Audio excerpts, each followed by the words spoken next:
Hello, professor friends and students alike. I'd like to go and show you guys my level for our level design class. For this, we're going through our 4 steps of level design. So we're talking about the introduction, development, twist, and the conclusion. So I'm going to start off right here, going through the middle, and this is a one single path that starts into the tower, and the tower is going to start our development. So right from the very beginning, we have a light that's pointing to the middle, and we have both sides that are closed off. That forces the player to go into the middle. And with the light shows the very middle of it, and it shows 2 buttons, and there's no other way you can go. So, only player's choice is to click on one of these buttons, and it actually changes the wall, which shows them the first mechanism. And without clicking on this, they wouldn't be able to continue on. Alright, so that is the introduction for the first mechanism. Then we have this door, and we continue up the stairs. And I'm hoping that through these stairs, as these floors get harder and harder, since I'm making this into more like a puzzle, that this would be more like a relaxing time. Especially since I can't do anything crazy for this class. Alright, in the second area, we have a very open area. Only reason why I have it set up so open is because there's only one thing in the way and you can't really do anything besides that. So once again though, we have a button that's in the light. So if we click this, look at that. We ended up having a new maze, and the point of this is to go and develop the idea that these walls can actually become mazes and show you different paths. So doing this is actually the first path that it showed when we entered the room. And if we continue through here, we actually get a stop. So we have a golden door, and then this is what looks like a golden button, and then we have a red dot.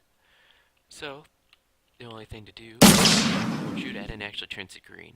So I'm hoping that this shows that, oh, I hit a button and the light turns on. So if there's more than one light, there might be more than one button. And I'll need these to open up the door. So as we go up and continue up these stairs, we're going to go into the 3rd floor. In the 3rd floor, we're actually going to have some more platforming. So this dark area you'll instantly die in. But there's 2 red dots, so we know that there's 2 buttons. So, realizing that this is a pit of darkness, hopefully the player doesn't go and jump into it. So here, like that, instantly see that, yes, what we guessed was right. These buttons activate each of these lights, which we know a door will open. So we can continue down this path, and we have 2 dots again. And we see that there's one that is already up, so we can click the white one, and it brings us a new path. And then here's our new button. And we can continue on our way. So now that we've shown that these buttons can be controlled, these walls can be controlled by the buttons, and that you can be on top of them, and they can make you your own path. This last area is basically the conclusion, and we develop one more mechanism into it, and I would call it elevation. So first off, you can go over here, and you actually see what's going on, making it start to look more and more like a puzzle. And right now the black walls are up, so this button's not going to do anything. So first thing we see is, oh, white button, we're going to go and click this. And this is our first chance that we actually get, oh, 2 choices. So we can click the black button right now, or we can continue on. We're going to continue on, showing that there's actually choices, so you could click that button first and go a different way, but you can still end up completing the puzzle in different ways. So that you can find. And if you can tell, right now we're up a little higher. This black block brought us up.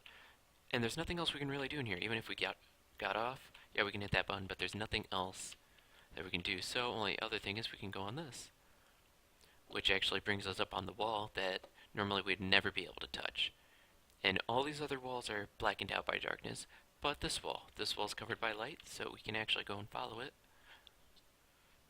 And if we follow this light, we'll actually find that there's more light over here, which alright, so there's 2, so maybe we're done with the wall. Maybe we're done with that door, so we can go and try and figure out how we get to the door. So, let's go and click this, and which brings us back open, so we could go and click this again if we wanted to. But there's actually, oh, there's our door. But we have 2 of the locks open, and we need the 3rd one open. So, black's already up.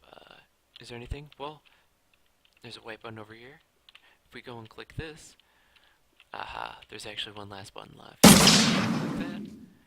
And there we go. So through the 4 steps, we introduced new mechanisms, developed them, and I started twisting them all together. Twisting them would be the buttons themselves, adding elevation, the buttons, and figuring out what the lights did with the buttons. And these are my first 4 steps. And tell me what you think.